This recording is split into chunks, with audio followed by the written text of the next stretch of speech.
Easy classic brownies! Tara, magluto tayo. First, on a medium heat, mag-melt muna tayo ng butter for our ganache.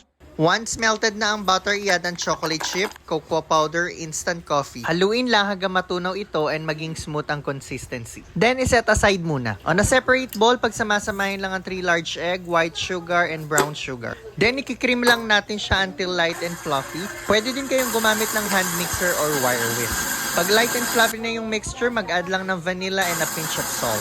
At i-add ang dry ingredients, all-purpose flour and cocoa powder. Haluin lang ng konti at i-add yung ginawang ganache kanina.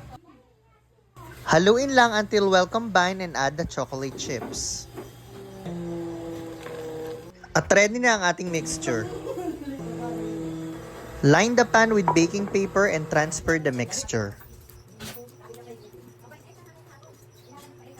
At itap-tap lang para mawala yung air niya sa loob. At i-bake sa 180 degrees Celsius preheated oven for 30 to 35 minutes.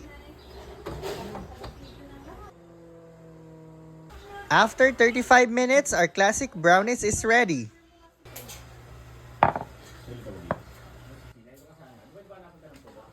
Flaky outside, moist and fudgy inside. So that's it. Thank you for watching.